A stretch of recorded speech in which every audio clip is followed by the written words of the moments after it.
पवित्र श्रीमद् भागवत गीता, पवित्र चारों वेद, पवित्र कुरान शरीफ, पवित्र बाइबल, पवित्र गुरु ग्रंथ साहिब, पवित्र कबीर साहिब की वाणी में छुपे हुए गूढ़ रहस्य अर्थात तत्व को जानने के लिए कृपया अवश्य सुनिए जगत गुरु तत्वदर्शी संत रामपाल जी महाराज के मंगल प्रवचन। आपको जिस चीज की आवश्यकता होगी, बकवाद नहीं सुनेगा आपकी। आपको आवश्यकता होगी तो आपको तुरंत दे देगा। अल्लाह कहते हैं कुछ भी कारण बनाओ। तो इसलिए यहां परमात्मा कहते हैं, कहे कबीर और सब दुखिया, एक संत सुखी मन जीती हो। मन जीतना यही होता है कि जैसे हमने यहाँ की ये जो नाचना गाना, इसका तो ज्ञान ही हो गया, बकवाद है बेमतलब की। अब नाच गा रहे हैं, ढोल पीट रहे हैं, डीजे बजा रहे हैं, अगले दिन दूल्हे की मृत्यु हो जाती है, टक्कर मार कर रो रहे हैं, बजा ले डीजे। तो यहाँ संत कहते हैं, ना जाने, नानक साहब जी कहते हैं, ना जाने काल की कर डारे, किस वे ढल जा पासावे, अर्जिना के सरते मौत खुड़क दी उन्होंने केड़ा हंसावे। जिनको मौत दिखाई देती है, जिनको जाना है यहाँ से, पता है कि ना जाने कब बिजली गिर जाएगी, तो वो ये बकवाद नहीं कराया करते। अब कोई भयंकर रोगी है और उसको पता है कि कैंसर हो गई है और कुछ दिनों का मेहमान है, उसको वो सुनियो डीजे और करके दिखाओ बकवाद। उसको तो उंगलियां पर दिन गिनने पड़ते हैं कब मौत होगी, कितने दिन का जीवन है। तो हम सबको कैंसर है। परमात्मा कहते हैं कि जग सारा रोगी आरे, जिन सतगुरु वैद न जाना, जग सारा रोगी आरे। जन्म मरण का रोग लगाया, तृष्णा बढ़री खांसी, और आवागमन की डोर गले में पड़ी काल की फांसी। तो हमने ये काल की फांसी दिखाई देनी चाहिए। और यहाँ से जब हम निकलने की जब श्रद्धा बनाएंगे तो हमारा मन जीता जाएगा, तब मन जीता जाएगा। इस ज्ञान से हम उल्टे हटेंगे और फिर परमात्मा साथ रहेगा। कहते हैं कल्पे कारण कौन है, कर सेवा निकाम, सेवा माने पूजा, और मन इच्छा फल दूंगा जब पड़े मेरे ते काम। तो इस प्रकार इस सत्साधना करने से आपका भी मोक्ष, आपके बच्चों का भी मोक्ष। और कबीर साहब ने ये वो समय वो है जो वचन पहले कहा था कि भक्ति बीज होगा जो हंसा, और तारों तास के इकोत्र वंशा। अब हजारों वर्षों तक ये सत्साधना चलेगी, पूरे विश्व में ये ज्ञान फैलेगा। या कोई सुखी नहीं है, चाहे कितना बड़ा अपने आप को प्रधानमंत्री मान रहा है, चाहे कितना वैभवशाली समझता है, उसने सपने में सुख नहीं है आज के युग में। तो इस ज्ञान से, इस भक्ति से आपकी आवश्यकता भी पूरी होगी और मन भाग जाएगा, आत्मा दृढ़ होगी, आपका मोक्ष होगा, सतलोक चले जाओगे, सदा सुखी हो जाओगे और रहना मर्यादा के अंदर।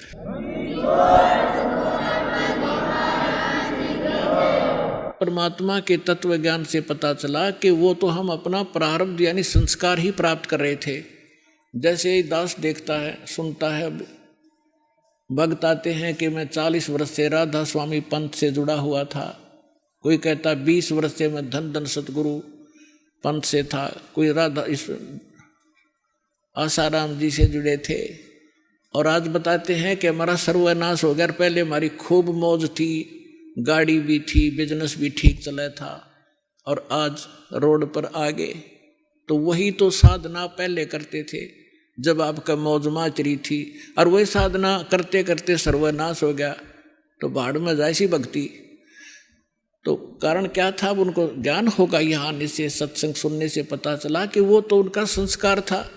जब तक आपके पुण्य चलेंगे, वह बैटरी चार्ज है और आगे चार्जर है नहीं इन्वर्टर का, तो जब तक वो पूर्व चार्ज बैटरी है उससे सारे काम होते दिखेंगे, पंखा भी चल रहा होगा और बल्ब भी जल रहा होगा।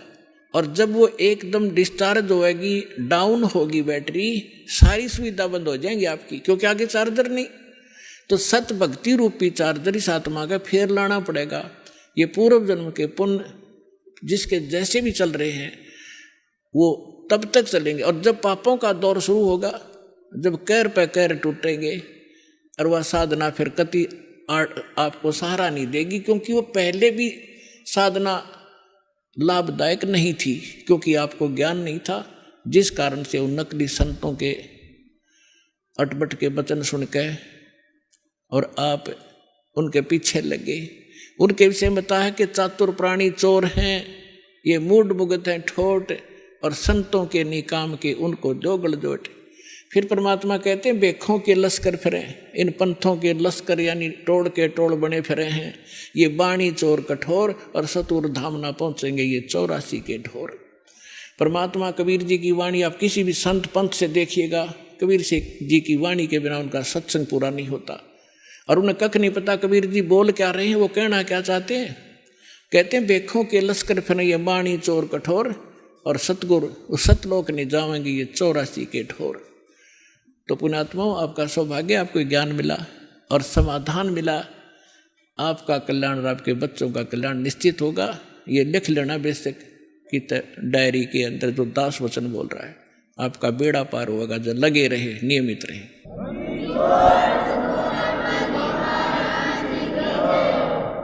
एक तो ज्ञान होता है, ज्ञान तो अद्वितीय है ही है परमात्मा का, और ऐसे ऐसे हजारों की संख्या में, लाखों की संख्या में भक्त हैं। यदि वो अपनी आत्म कथा बताने लगेंगे, पूरा पूरा दिन भी थोड़ा पड़ जाएगा।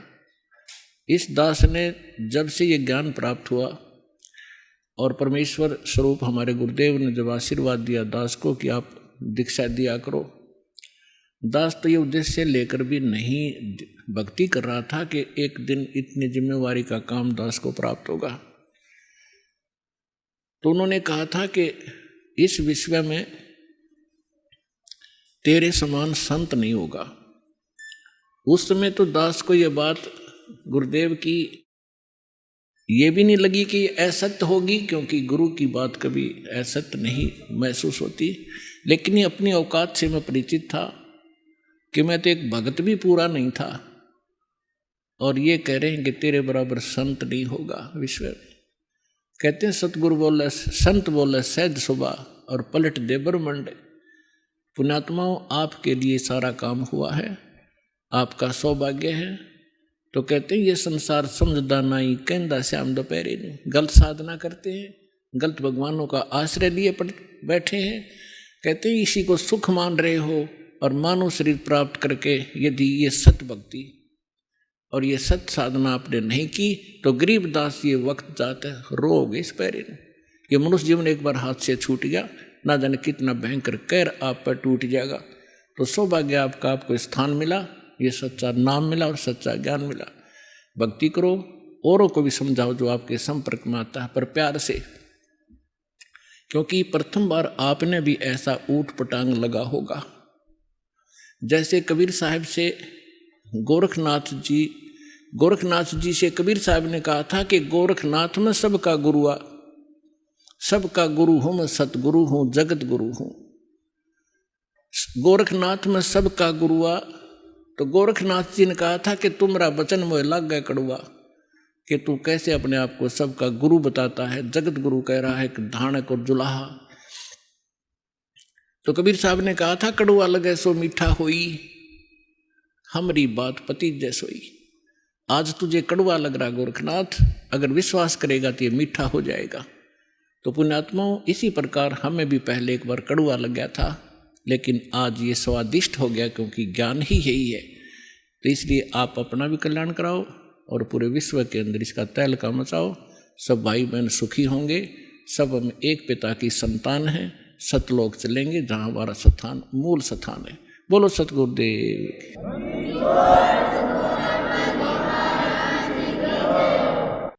परमपिता परमात्मा पूर्ण ब्रह्म सर्व सृष्टि रचनहार कबीर परमेश्वर जी की असीम रजा से आप सभी पुण्यात्माएं परमात्मा की महिमा सुनने के लिए उपस्थित हुए।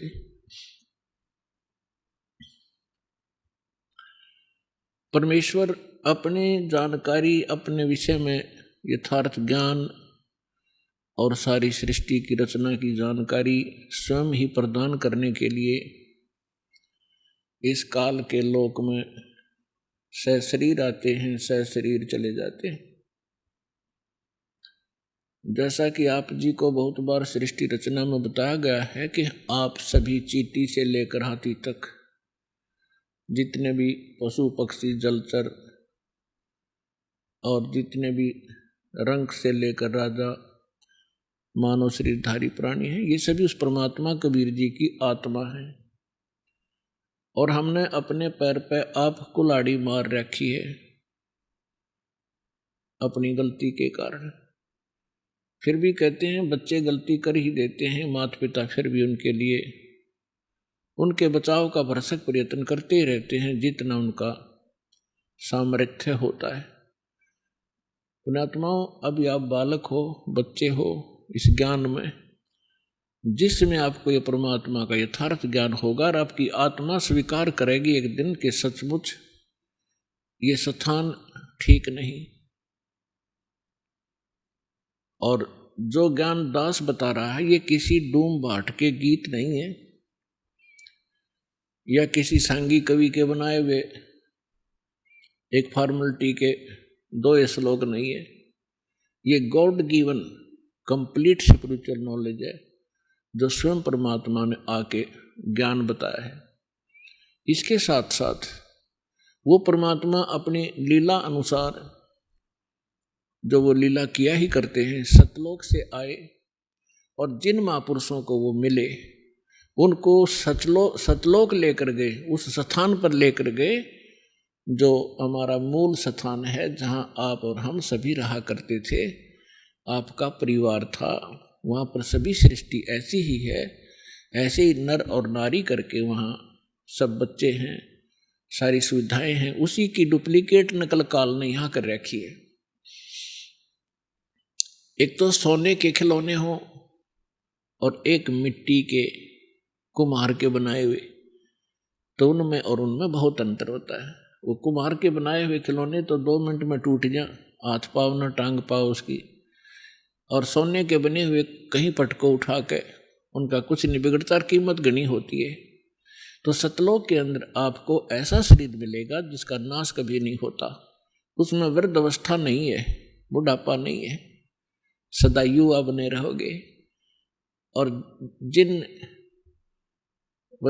जिस सुख को और जिन क्रियाओं को आप यहाँ करते हो,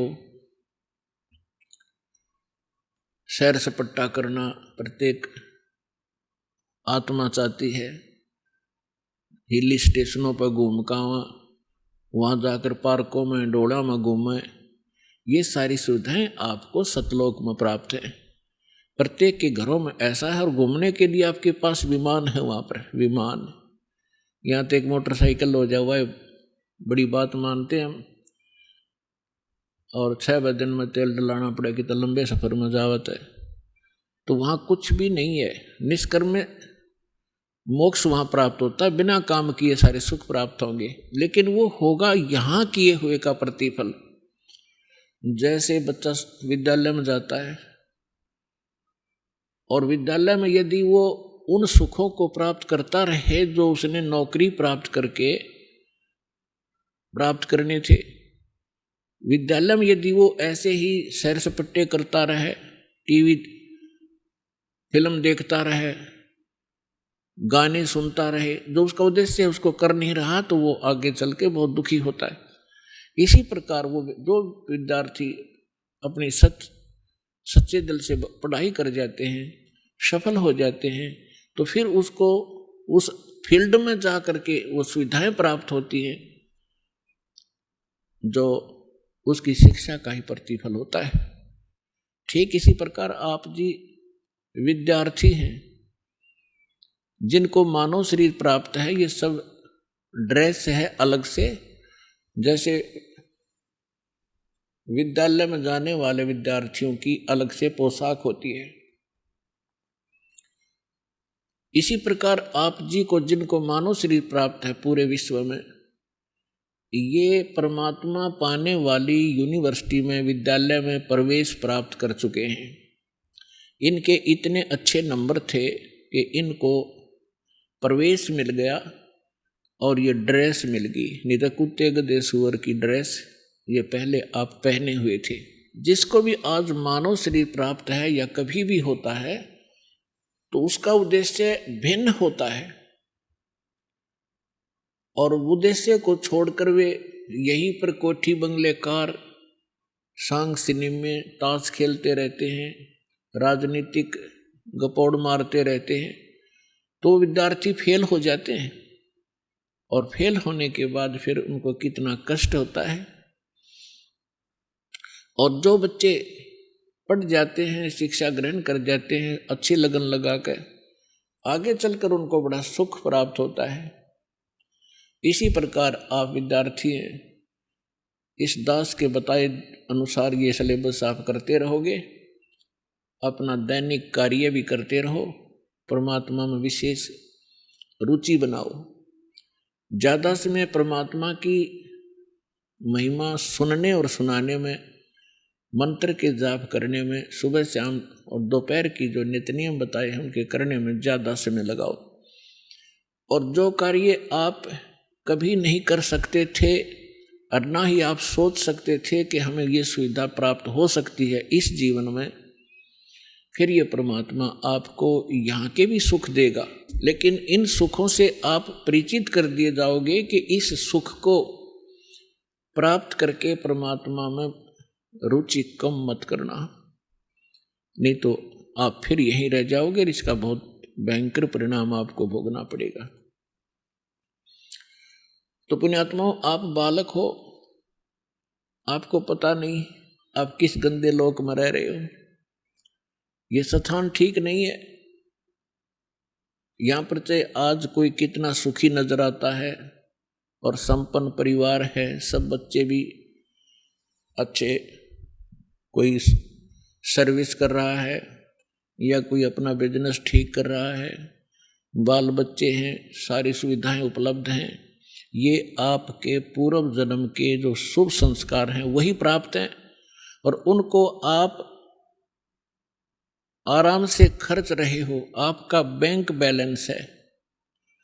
जब तक आप किसी भी व्यक्ति का बैंक बैलेंस है, यानी पूर्व का संचित धन उसके पास उपलब्ध है और उसको वो किसी प्रकार खर्चो खराब करो, कहीं प्रयोग करो, जब तक वो पूंजी रहेगी तो ऐसा लगेगा जैसे ये कुछ भी काम नहीं करता, फिर भी सारी मौज मार रहा है। लेकिन जिस दिन वह पूंजी समाप्त हो जाएगी, फिर भाई को टूक भी नहीं मिलेंगे खाने को, क्योंकि उसने आगे कोई कार्य कर नहीं रहा, पूर्व की पूंजी ही खर्च कर रहा है। तो जो सत साधना नहीं करते और जो साधना करते हैं, शास्त्र विधि त्याग कर मनमाना आचरण करते हैं, वो दोनों ही अपना जीवन नाश कर रहे हैं। और एक सबसे बड़ी भूल अज्ञानता के कारण हमारे ये लगी हुई है कि हम देखते हैं अमुक व्यक्ति ना कोई कभी परमात्मा को याद करता है और ना कोई ऐसा धर्म कर्म करता है, सारा दिन अपना मस्ती में रहता है, गोटी लगाता है और फिर भी उसको सारे सुख प्राप्त हैं, परिवार भी ठीक है, बच्चे भी ठीक लाइन पर लगे हुए हैं और सब संतान भी है, पोता पोती सब कुछ है। और एक भक्त है, वो सब भक्ति भी कर रहा है, दान धर्म भी करता है, सत्संग में भी आता है और उसको फिर भी कोई ना कोई ठूठा होती रहती है, कोई ना कोई कष्ट घेर ही लेता है। अब बगैर ज्ञान के, बिना ज्ञान के प्राणी यहाँ मार खा जाता है। वो ये सोच बैठता है क्या फायदा इस भक्ति का, ये व्यक्ति सामने वाला कभी राम नाम लेता नहीं, कोई धर्म नाम की चीज जानता नहीं, इसको सारी सुख प्राप्त है और हम सब कुछ कर रहे हैं, फिर भी कोई ना कोई दुख आ ही रहा है। तो पुण्यात्माओं, इस ज्ञान को आधार बनाकर जीना जो भगवान ने बताया है, उस प्राणी जो सुखी है कभी भगवान याद करता नहीं, ना कोई धर्म करता है, शराब भी पीता है और भी सारी बकवाद करता है और फिर भी आपको सुखी नजर आता है। उसकी पूर्व जन्म की बैटरी चार्ज है और वो घनी चार्ज कर रहा है, पिछले जन्मों में घने पुण्य दान किए हुए हैं, तो परमात्मा किसी का कुछ रखता नहीं है, जिसने जैसा किया है उसका फल पूरा ही देता है। अब जैसे इन्वर्टर की बैटरी चार्ज कर रखी है, आगे चार्जर हटा दिया या चार्जर लगा रखा है तब बिना लाइट के प्लग में बगैर विद्युत के कनेक्शन नहीं जिसमें ला रखा हो, तो वो है जो शास्त्र विदिता आक्रमण माना आचरण करते हैं, वो अपना चार्जर उनमें ला रहे हैं जिनमें लाइट नहीं है, बिजली नहीं है, नकली पंथों और संतों के पास गलत साधनाएं करते हैं। और जो बिल्कुल नहीं लगा रही चार्जर, साधना करते ही नहीं, वो फिर भी सुखी हैं, तो वो बैटरी चार्ज है उनकी। और जो नकली स्थान पर प्लग जिसमें बिजली है नहीं उसमें प्लग लगाए बैठे हैं और वो अभी सुखी महसूस करते हैं अपने आप को, क्योंकि उनकी भी बैटरी अभी चार्ज है, लेकिन वो चार्जर ठीक नहीं है। और जो नहीं लगा रहे वो भी ठीक नहीं है। जब तक उनके पूर्व जन्म के पुण्य चलेंगे तब तक तो वो सुखी नजर आएंगे, और जब शुरू होगा पाप का दौर, कैर पे कैर टूटेंगे उनके समझ में नहीं आओगी अब बन क्यों कर गई, हमारे साथ क्या बन गई। तो भक्तों को इस बात को ध्यान रखना चाहिए कि परमात्मा, यदि आपको कोई कष्ट भक्ति करते करते भी हो रहा है, एक आध अनजान भक्त कहता है जी मैंने पाठ भी करा दिया, ज्योत भी बोल दी, सारा भक्ति भी कर रहा हूँ, 1 साल हो गया है और फिर भी मुझे ऐसा हो गया, मेरी भैंस मर गई, कोई लाभ नजर आ नहीं रहा। अरे भले आदमी, यह भी कोई बात कही आपने, तो बिना समझ का आदमी ये बात कर सकता है व्यक्ति। जैसे सर्दी के मौसम में आपको सलाह दी गई अपने माता पिता के द्वारा, बेटा स्वेटर पहन लो, जराब पहन लो, जूते पहन लो, और सर्दी ज़्यादा है। अब जराब भी पहन रखी है, जूते भी पहन रखे हैं, कमीज मोटा पहन रखा है और स्वेटर भी पहन रखी है, और फिर भी सर्दी महसूस हो रही है। तो क्या वो बच्चा ये कहेगा कि मैंने सारा कुछ पहन रखा है फिर भी सर्दी लग रही है, इन्होंने क्या बचाव किया मेरा। अपने आत्माओं, कई भक्त अनजान कहते हैं मुझे कोई लाभ नहीं हुआ, मैं तो भक्ति ही छोड़ दूंगा। तो ये बातें इस ज्ञान को सच्चे ढंग से अच्छी तरह ना समझने के कारण ही ये मन में इस प्रकार की जो दुर्भावनाएं पैदा होती हैं, उसके लिए सत्संग ध्यान से सुनना चाहिए। अब जिस व्यक्ति ने सर्दी के सारे कपड़े पहन रखे हैं और फिर भी सर्दी महसूस हो रही है, तो वह सर्दी घनी है। और वो यूं कहे क्या फायदा है इन कपड़े के पहनने का, जर्सी पहन रहा, स्वेटर पहन रहा। तो उसका समाधान ये है कि यदि ये ना पहन रखे होते तो नमूनिया होकर मर जाता है। तो पहले इन्होंने अपने सत्र का बचाव कर रखा है आपके, लेकिन सर्दी घनी है या लगती रहेगी, हानि नहीं कर सकेगी आपको अब। और ये ना पहन रहा होता तो नमूनिया होकर मर जाता। तो पुण्यात्माओं, जो भक्ति आप कर रहे हो, साधना कर रहे हो, पुण्य करते हो, दान करते हो, ये आपको स्वेटर, जर्सी और जुराब पर आई जा रही है, और फिर भी कोई हानि हो रही है तो होने दो वो, क्योंकि आपके पाप कर्मों की सर्दी घनी है, लेकिन वो हानि नहीं कर सकती। थोड़ी बहुत आपको आभास अवश्य होगा, जैसे हाथ ठंडे हो गए, कान्ना का ठंडी ठंडी हवा लग रही है, लेकिन हानि नहीं कर सकता आपको, क्योंकि आपने बहुत बचाव के कपड़े डाल रखे। इस बात को ध्यान रखना। और दूसरी बात यह है कि परमात्मा कहते हैं, कबीर परमेश्वर जी कहते हैं, हमारा दिल डांटने के लिए, दिल डांटने का मतलब इस मार्ग पर स्थिर रखने के लिए, और यथार्थ ज्ञान बताते हैं। कबीर सुख के माथे पत्थर पड़ो, जो नाम हृदय से जावे, बलिहारी उस दुख के जो पल पल नाम रटावे। अब परमात्मा कहते हैं, इसे सुख के आग लगे भाड़ में जावे, जिस तो भगवान की भूल पड़े, आपका नाम याद ना आवे परमात्मा, ऐसा सुख मत देना। और बलिहारी व दुख के जो पल पल नाम रटावे। पुण्यात्माओं देखो, हमें अभी तक ज्ञान तो कह भी नहीं था अध्यात्म मार्ग का। वैसे अपनी परंपरागत साधनाएं पुण्यात्मा किया ही करते हैं, वो डट नहीं सकते, रुक नहीं सकते, उनकी आत्मा में इतनी तड़प होती है। अब परमात्मा हमें थोड़ा बहुत कष्ट अवश्य रखेगा। यदि आपको सर्व सुख यहाँ प्राप्त होगे तो आप वही हो जो सर्व सुख को सतलोक में ठोकर मार के आगे।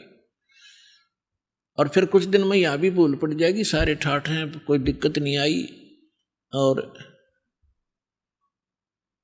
वो जो लगन लगाना चाहते हैं सतलोक में की कसक बनाना चाहते हैं, वह भूल पड़ जाएगी। तो आपको थोड़ी बहुत जो तकलीफ हो रही है उसके दो कारण समझना। एक तो ये समझना कि हे परमात्मा, आपकी शरण में और आपकी भक्ति करते करते और ये दान धर्म करते करते भी मुझे कष्ट हो रहा है। आपकी शरण में ना होता तो ना जाने के बिजली गिर जाती मेरे घर के ऊपर, मेरे शरीर के ऊपर। और ये सत की सत मानना। कुछ भक्त क्या होते हैं जो 1-2 वर्ष साधना कर लेते हैं, 5-6 महीने नाम ले लिया, 5-4 महीने फिर छोड़ छाड़ गए। गलती तो उनकी अपनी होती है, क्योंकि मर्यादाहीन हो जाने से परमात्मा की पावर जाना बंद हो जाती है। जैसे आपने कनेक्शन ले लिया बिजली का और किसी भी कारण से आपका कनेक्शन कट गया तो पावर आपके घर पे है ही नहीं, और फिर आप यो को कोई लाभ नहीं हो रहा। लाभ कैसे होगा जब कनेक्शन कट गया? कैसे मोटर चलेगी, कैसे चक्की आटा पीसेगी, और कैसे बल्ब जलेंगे आपके? तो उसके लिए है कि कनेक्शन पुनः सुचारू करवावे। यदि क्योंकि परमात्मा को मालूम था कि जब ये सच्चा मार्ग शुरू होगा उस समय काल ने इतनी ऊट पटांग रीतियां बना दी होंगी, परंपराएं बनवा दी होंगी, बनवा दी जाएंगी उसके द्वारा, और फिर भगत के लिए वो परंपराएं बाधक होती हैं। जो सांसारिक रीति होती है वो भगत के लिए बाधक होती है, उनसे उल्टा हटना पड़ता है। और हमारे समाज के अंदर वो इतनी घर कर चुकी होती है तो भक्तों के लिए वो बाधक बन जाते हैं समाज के व्यक्ति। और किसी ना किसी कारण से, कोई मजबूरी से, कोई अनजानपने में, तो आपकी मर्यादा भंग हो जाती है। उसके लिए सुविधा दी है कि आप हृदय से पुकारो और फिर आगे ऐसी गलती ना हो, समाज से संघर्ष करो। लड़ना नहीं है। अब वो आपकी बात नहीं मानते हैं तो आप भी उनकी मत मानो भक्ति मार्ग में, और बाकी जो कोई सलाह अच्छी देता है संसारिक कार्यों की, उसको स्वीकार करो। तो उस कारण से आप किसी ना किसी कारण से मर्यादा भंग हो जाती है तो आपको हानि होना प्रारंभ हो जाएगी। और आम व्यक्ति ये सोचेगा इसने नाम भी ले रखा है, इसका फिर भी दुख हो गया। वो दुख उसके कारण भी हो सकता है कि नाम खंडित हो गया, परमात्मा का प्रोटेक्शन आपके सिर से हट गया, तो काल तो फिर लठ लिए खड़ा है, कभी ठोक देगा। तो हमने सबसे बड़ा इस मार्ग पर सफल होने के लिए परमात्मा की मर्यादा का पालन करना है। कबीर साहब कहते हैं, जब लग हंसा हमरी आना, काल लगे ना तुमरा बाना। परमात्मा ने कहा कि जब तक ये मेरा हंस, मेरी आत्मा मेरी मर्यादा में रहेगा, काल तेरा अटैक नहीं हो सकता। अब हम क्या करते हैं, जो दुखी हैं, जो दुखी आत्मा है, यहाँ आते हैं, उनको जो भी हम मर्यादा बताते हैं वो सहर्ष स्वीकार करते हैं, क्योंकि वह लुट पिट कर आते हैं। उन्होंने सभी देवी देवता जाड़ के देख लिए, उन्होंने सभी जंतर मंत्र करवा रखे हैं, और यहाँ आते ही सुख हो जाता है। तो फिर वो मर्यादा खरी रखते हैं, क्योंकि उनको मालूम है यदि मर्यादा भंग होगी तो वो कैर फिर टूटने लग जाएगा। और जो बीच बिचाला सा है, जो ना घने दुखी हैं ना घने सुखी हैं, और वो यहाँ आते हैं, नाम ले लेते हैं, परमात्मा का तो स्वभाव है, बिजली कनेक्शन मिलते ही कोई काम कर लियो सब डूडा उठा देगी। और फिर वो लोग विचलित हो जाते हैं क्योंकि ज्ञान संपूर्ण ना होने से, और कहीं लोकलाज में आके फिर वो कोई ना कोई गड़बड़ कर ही जाते हैं और मर्यादा भंग हुई। देखो, दो कारण होते हैं। कई भक्त ऐसे होते हैं बार बार मर्यादा भंग करते रहते हैं, कोई हानि भी नहीं होती उनको, और कुछ ऐसे होते हैं मर्यादा भंग कर दी तुरंत उसको हानि होगी या मृत्यु हो जाती है या कोई और कष्ट भारी आ जाता है। उसका ये कारण होता है कि जो बार बार मर्यादा भंग भी कर रहा है, कोई हानि भी नहीं हो रही है, तो उसका अभी शुभ संस्कार पिछले चल रहे हैं। और जिसने मर्यादा भंग कर दी और मृत्यु होगी तो उसका संस्कार था मृत्यु का, और मर्यादा भंग होने से परमात्मा का प्रोटेक्शन हट गया और उधर से उसका वो समय आ गया। और यदि वो मर्यादा में होता तो वो समय वैसे कहा जाता मृत्यु का, उसको मृत्यु प्राप्त नहीं हो सकती। तो पुण्यात्माओं, ये थोड़ी सी सावधानी ये भी बरतो, घनी सावधानी बरतो कि हमारा नाम खंड ना हो। लोक लाज ना कीजियो निर्भय हो रहिए, ये मन साधो दीजिए ते गोविंद पाइए। परमात्मा कहते हैं लोक लाज ना करना अगर इस मार्ग में सफल होना है तो। हाँ, लोक लाज वो करो जो चोरी नहीं करे, उसमें लोक लाज माने, जारी नहीं करे, रिश्वत नहीं लेनी चाहिए और झूठ नहीं बोला, किसी को ठगा नहीं, ये है लोक लाज करण की।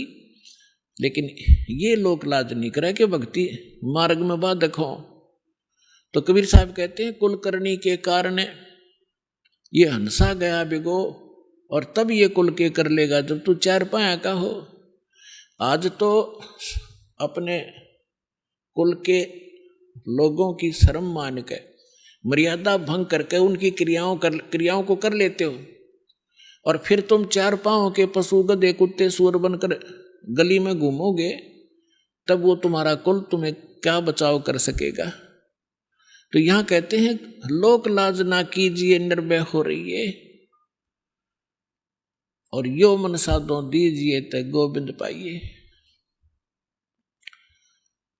इस प्रकार हमने किसी भी कारण से आपकी कोई ऐसी घटना घट भी जाती है आपके घर पे, तो उसके दो कारण हो सकते हैं।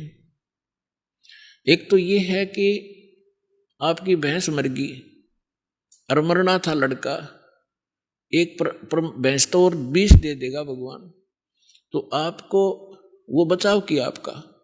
फिर दूसरा ये होता है कि जैसे कई भक्त होते हैं दुखी होकर आते हैं, कुछ एक को तो आप देख रहे हो, जैसा आप बहुत अनुभव सुनते हो भक्तों की अपनी आत्मकथा, कई तो ऐसे होते हैं आते ही नाम लेते हैं और तुरंत ठीक हो जाते हैं अधिकतर, और कुछ एक ऐसे होते हैं नाम ले भी लेते हैं, 2 4 10 बार चक्कर भी लगा लिए, राहत नहीं, जो वो सोच कर आते हैं कि हमें ये होना चाहिए और वो नहीं हो रहा, तो वो ये सोच बैठते हैं कि मुझे तो कोई लाभ नहीं हो रहा। तो उसके कारण आपको बता दिया, बहुत से ऐसे हैं कि जैसे या तो मर्यादा भंग आपकी।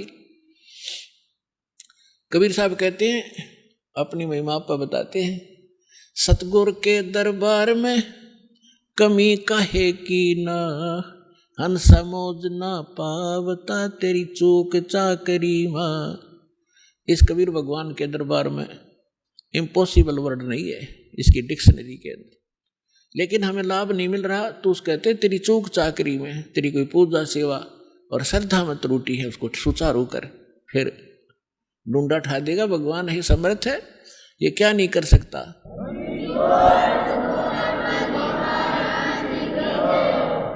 एक झोपड़ी में रहने वाला एक जुलाहा, जो संसार उसको जुलाहा मानने थी जाने थे, अब तक 10 पार खू हो गया, हमें पता लगा तो लाल थे भगवान थे, और जिसके द्वार पर 18 लाख व्यक्ति आ गए,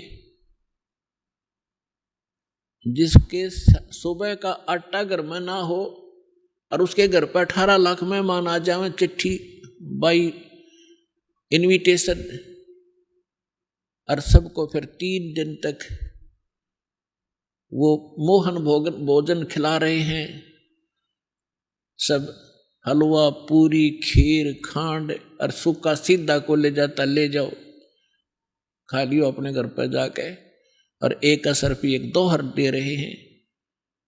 तो पुण्यात्माओं, वही समर्थ आज आपके साथ है। तो वो क्या नहीं कर सकता आपके लिए? तो परमात्मा कहते हैं सतगुरु के दरबार में, यानी जो परमात्मा के दरबार में, अब सतगुरु जो होता है वो परमात्मा ही होता है, या फिर परमात्मा अपना विशेष कृपा पात्र ही भेजा करते हैं। तो वो कृपा पात्र जो परमात्मा का दास होता है, परमात्मा की सभी पावरों से युक्त होता है, उसको परमात्मा अपनी शक्ति देकर भेजता है। जैसे प्रधानमंत्री का कोई प्रतिनिधि हिसार में आ जाता है तो उसको वो अपनी बहुत सी पावर देकर भेज देता है, और हरियाणा स्टेट के लिए वो पर्याप्त होता है।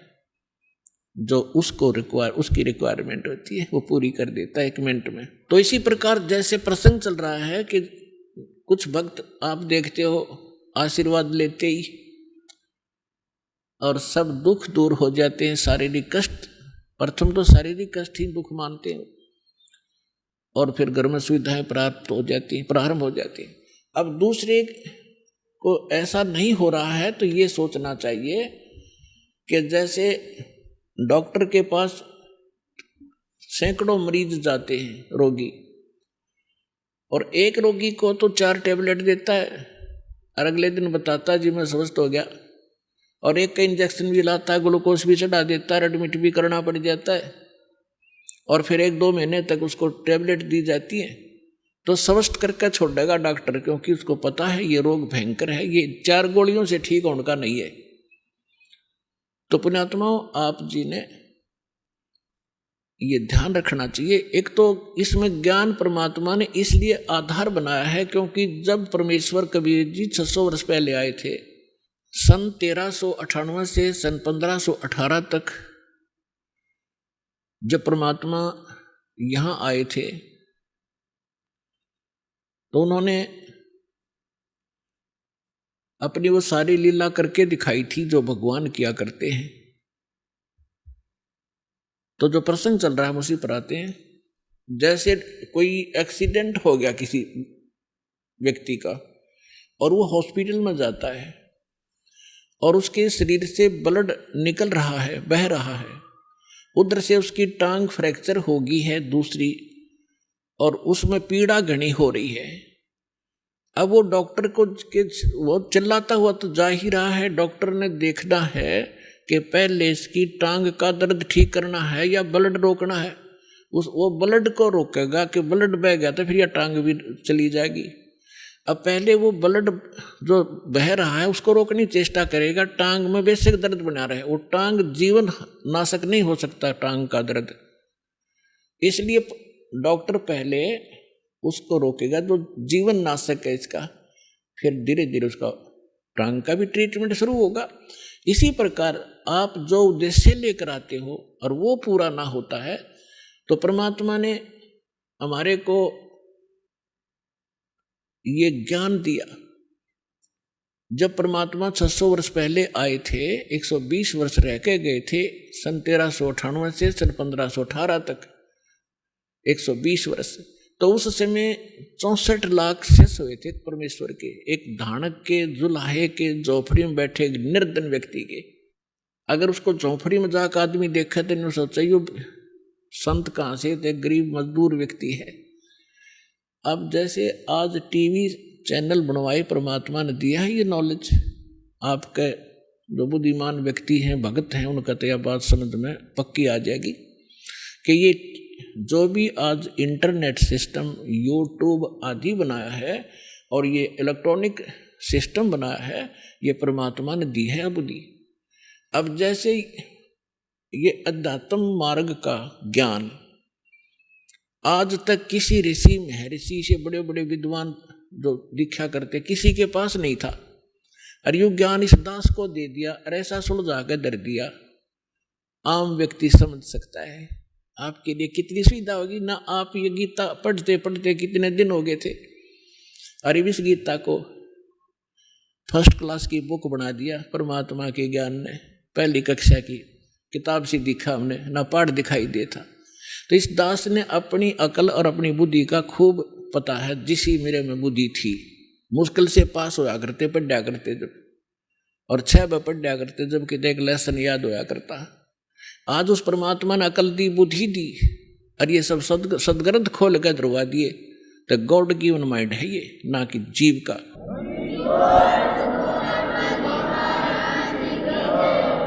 और ठीक इसी प्रकार ये जो कुछ भी आज आप ये जिसको वैज्ञानिक तरक्की मान रहे हो, ये गॉड कबीर गिवन है आपके लिए, अपनी प्यारी आत्माओं को अपनी महिमा और अपनी जानकारी, अपनी पहचान बताने के लिए, कि ताकि ये मुझे समदरिया तो पीछा छुटवावें। ये विज्ञान कति काम नहीं आवेगी किससे कभी। और दूसरी कृपा की दाता ने विज्ञान दी, डॉक्टरों को बुद्धि दी, अच्छी दवाइयाँ खोज ली। आप पहले हम देखा करते हमारे पूर्वज, और हम भी जब छोटे छोटे थे इतनी औषधि थी नहीं, सिर में दर्द हो जाता, कपड़ा बांध के 3-3 दिन पड़ी रहा करते, काम भी ना कर सके थे। और अब लेकर टेबलेट 10 मिनट में अपना काम करो। तो आज अगर वही स्थिति होती, शरीर में कष्ट हो जाता, तो भक्ति भी नहीं कर सकते आप। तो आज ऐसी मेडिसिन जो दी है, ये परमात्मा गॉड गिवन है, कबीर साहब ने दी है। और एक टेबलेट ली और अपना भजन करो और काम करो। तो इसी जब 600 वर्ष पहले परमात्मा आए थे, एक दिन में वहाँ झोपड़ी में कपड़ा भी बुन रहे होते थे, और 1-1 हजार जगह जाकर प्रकट हो जाते थे, और सब जगह जा करके अपना ज्ञान सुनाया करते थे। वही ज्ञान एक जगह बोलते थे, सब जगह अन्य रूपों में भी वही ज्ञान एक जैसा सब जगह बोला जाता था। जैसे आजकल टीवी से, चैनल से यहाँ बोला जा रहा है, आप विश्व में कहीं भी देख और सुन सकते हैं। तो उसमें परमात्मा ऐसी लीला करते थे। पहले इतना जो जैसे आजकल तो कोई, जैसे आज यदि कोई ये करता है, परमात्मा आज करते ये लीला, तो आज वह बात बना नहीं हो। क्योंकि आज तो 1 मिनट में पता लग जाए महाराज जी वहाँ सत्संग कर रहे थे, दूसरा को यहाँ भी कर रहे हैं, तीसरा को वहाँ भी कर रहे हैं। तो ये एक सृष्टि क्रम में खलबली मच जाती, और जादूगर कहने लग जाएंगे फिर जादूगर है तो। और उस समय कोई जाना नहीं था 10 किलोमीटर दूर के हो रहा है, 5 किलोमीटर 1 हफ्ते में पता लग गया करता। वहाँ एक कोई भगत आया था, कोई संत भगत सत्संग कर रहा था। तो आज परमात्मा ने अब ये तरीका अपनाया आपके लिए। उसमें तो वर्बली सुनाया करते थे, जो ज्ञान आपको कबीर सागर से, कबीर वाणी से दास सुनाता है, समझाता है, बताता है। लेकिन वो नकली संत परमात्मा के इस ज्ञान को नकारा करते थे कि झूठ बोला है, कुछ नहीं जानता, दाने का दुला है, शूद्र है, ये संस्कृत पढ़ नहीं सकता, संस्कृत तो ब्राह्मण लोग पढ़ते हैं। तो इन नकलियों की दाल गली रही।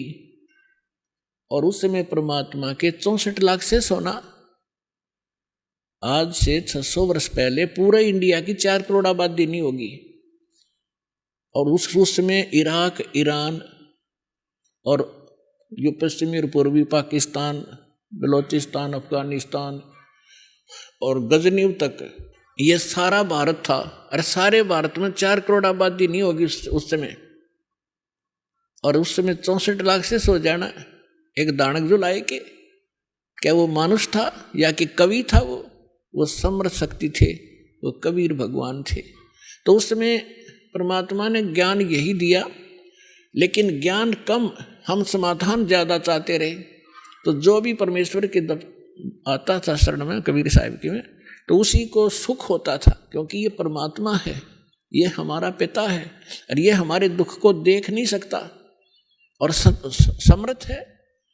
अब जैसे कोई बालक है, बच्चा है, और किसी भी कारण से उसने कर्जा सिर पर कर लिया, और पिता के पास सामर्थ्य है, और वो पिता के पास आता है, पिताजी ऐसे ऐसे हो गया, तो वो कहेगा बेटा आगे गलती नहीं करेगा, ले ये तेरा कर्जा मैं तार देता हूँ। तो वो आगे ठीक चले तो वो बात बन गई। तो इसी प्रकार ये समर्थ परमात्मा है। जो भी परमेश्वर की शरण में आते थे सब सुखी हो जाते थे। ऐसे 64 लाख शेष बन गए। और कारण क्या रहा कि हमने उस परमात्मा को परमात्मा नहीं माना, हमने ज्ञान आधार नहीं किया, समाधान को आधार किया।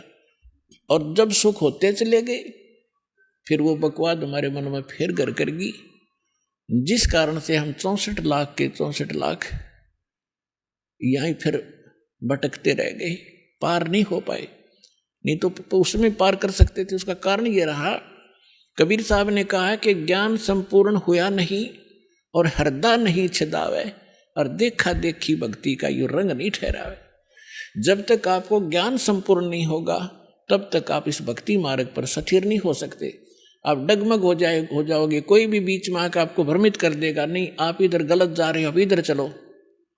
आपकी दिशा आपको दिग्भ्रष्ट कर देगा। तो फिर पता नहीं, अब जाना था पूर्व में और चला दिया, भेज दिया उत्तर में, तो बहुत दूर चले जाओगे। ऐसे हम भटकते रहे।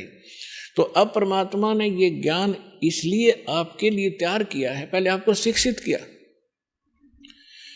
पुण्यात्माओं, जो दास वचन कह रहा है इसमें बहुत वजन है और सत्य से परिपूर्ण है। आज से 50-100 वर्ष पहले आप पिछला इतिहास देखो, लाखों वर्ष चले गए इस सृष्टि को, इस चतुर्युग में। कोई भी अपने जो आम नागरिक शिक्षा नहीं, अपनी नेक नीति से कमाई करके अपना परिवार पोषण ही करता था। एक वर्ग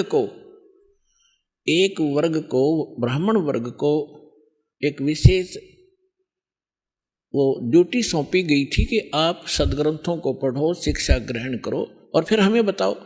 तो आम व्यक्ति को वो खुद जैसा भी सदग्रंथों को पढ़ते सुनते समझते थे, आम व्यक्ति को बताया करते थे। वैसे थोड़ी बहुत शिक्षा होती थी, लेकिन उसके लिए एक सिंपल सा ही ज्ञान आधार बनाया जाता था। ये आजकल की जो शिक्षा नहीं थी। तो आप देख रहे हो कि हमारे दादे परदादे 7 पीढ़ी का, तो मुझे याद है कि कोई भी अक्षर ज्ञान नहीं रखता था हमारी का, और सब सुखी थे, ठाठ से रहते थे, नेक नीति से रहते थे, कोई कष्ट नहीं आते थे, ना इस तरह की माया की हवस थी जो आज लागी आग।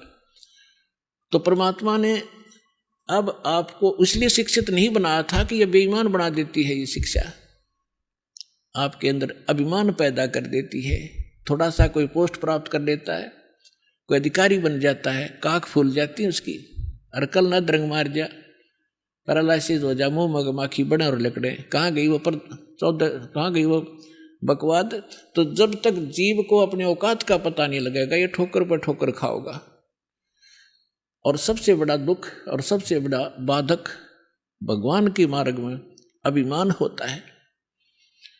तो इसलिए इस ज्ञान शिक्षा परमात्मा ने अब मजबूरन देनी पड़ी आपको। आइए अब हम उन श्रद्धालुओं के अनुभव जानते हैं जो जगत गुरु तत्वदर्शी संत रामपाल जी महाराज जी से दीक्षा प्राप्त कर चुके हैं तथा उनके द्वारा बताए गए भक्ति मार्ग पर चल रहे हैं। नमस्कार जी। नमस्कार सर। क्या नाम है जी आपका? सर मेरा नाम संतोष सोनवानी, ग्राम भेड़ागढ़, तहसील पंडरिया, जिला कबीरधाम, छत्तीसगढ़ से हूँ सर। संतोष जी, संत रामपाल जी महाराज से नाम दीक्षा आपने कब ली? सर मैं संत रामपाल जी महाराज से नाम दीक्षा 8 अप्रैल 2021 में लिया हूँ। संत रामपाल जी महाराज से नाम दीक्षा लेने से पहले क्या आप कोई भक्ति साधना भी करते थे? हाँ सर, हमारे पूर्वजों में जो भक्ति साधना 33 करोड़ देवी देवताओं जो भी मानते थे वो हम भी मानते थे। उनके परंपरा के अनुसार से हम भी भक्ति वही करते थे। तो फिर क्या कारण बना कि आप संत रामपाल जी महाराज की शरण में आए? सर मेरे को लगभग 9-10 साल हो गए। कमर में दर्द, पैर में दर्द, चलने फिरने में बहुत ज़्यादा प्रॉब्लम था मुझे।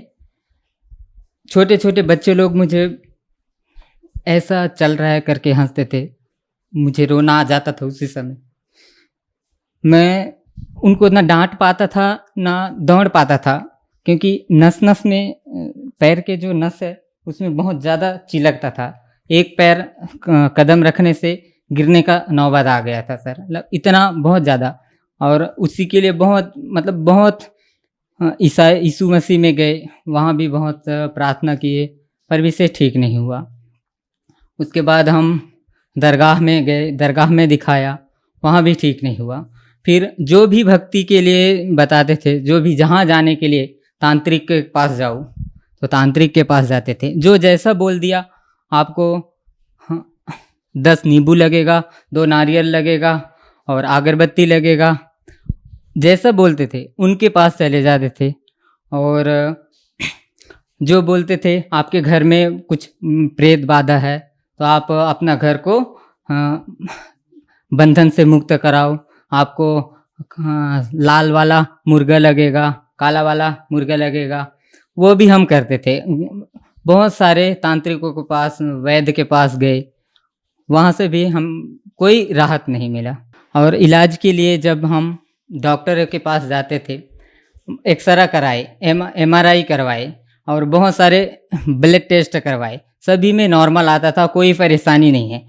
डॉक्टर लोग बोलते थे कि आपको स्पॉन्डिलाइजेशन का प्रॉब्लम है, मतलब मुड़ने में ये करने में तकलीफ है, तो आप डेली का डॉक्टर के पास दिखाए थे तो बोले कि आप एक डेली का व्यायाम करो। अब पैर उठने के लिए नहीं हो रहा है, दौड़ने के लिए नहीं हो रहा है, तो व्यायाम कैसे कर सकते थे?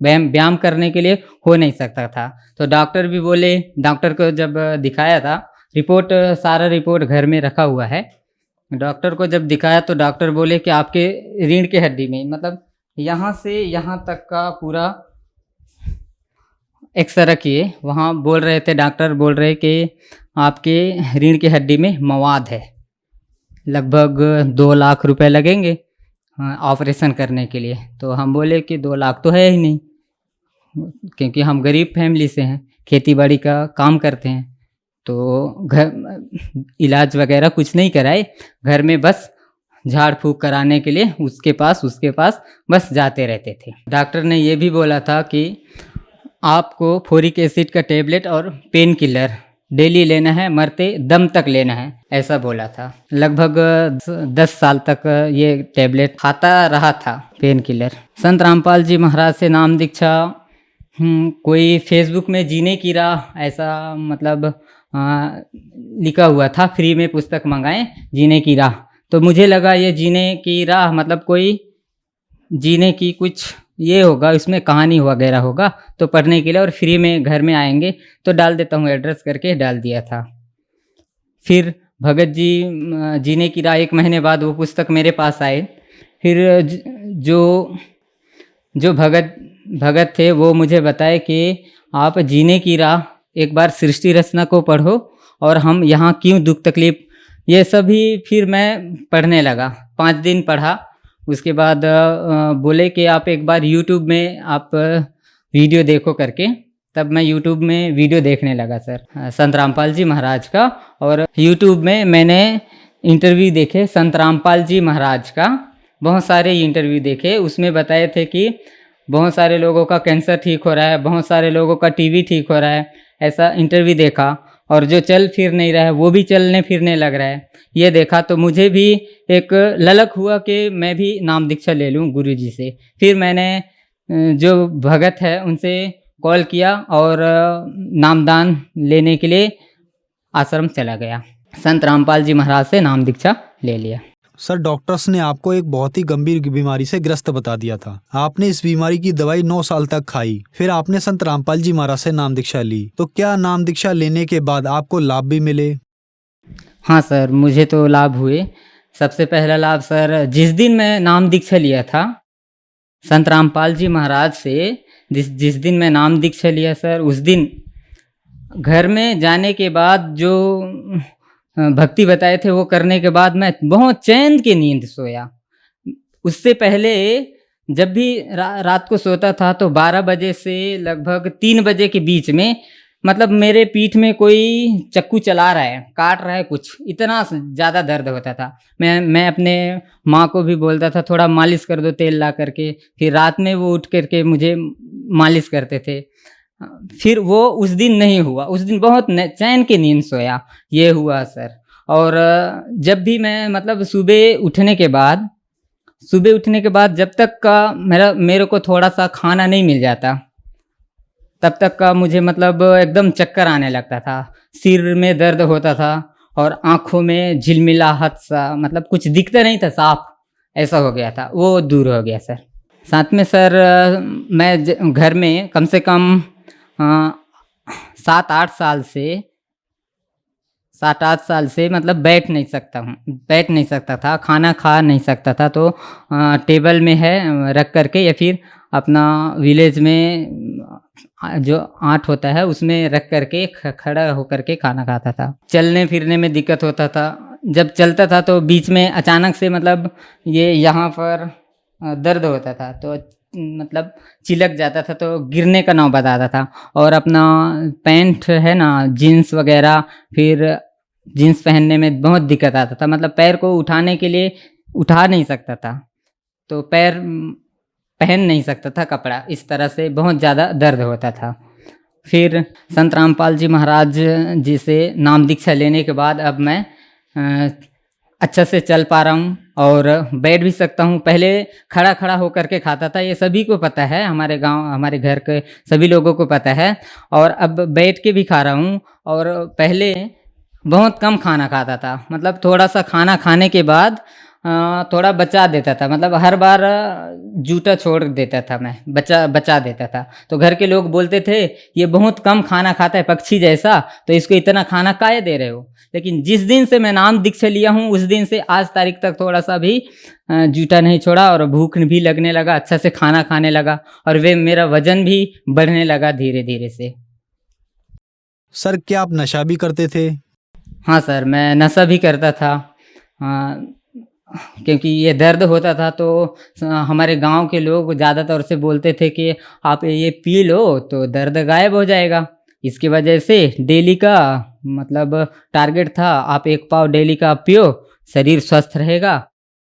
दारू पीने के लिए मतलब, और हमारे जो फ्रेंड्स वगैरह सर्कल है वो लोग बोलते थे डेली का पियो, तो उसके संगते में डेली का एक हैबिट हो गया था सर।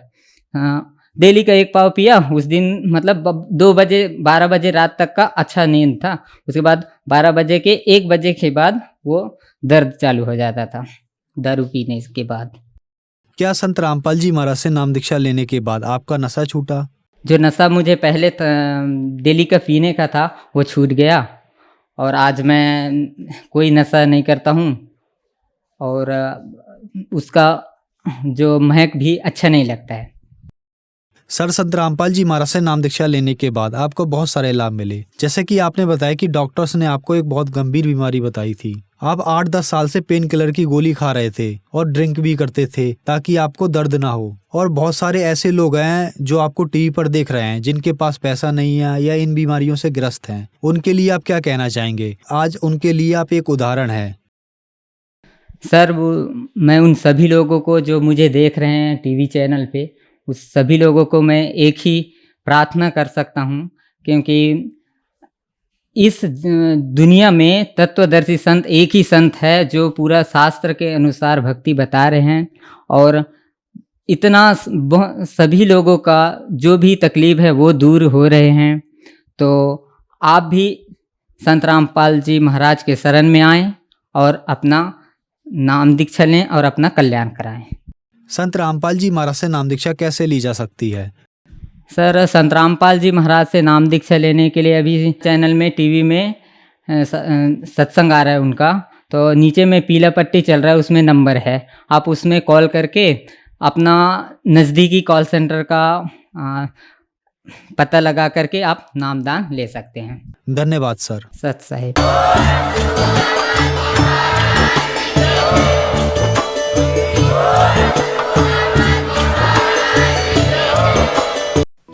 आप सुन रहे थे जगत गुरु तत्वदर्शी संत रामपाल जी महाराज के मंगल प्रवचन। अधिक जानकारी के लिए संपर्क करें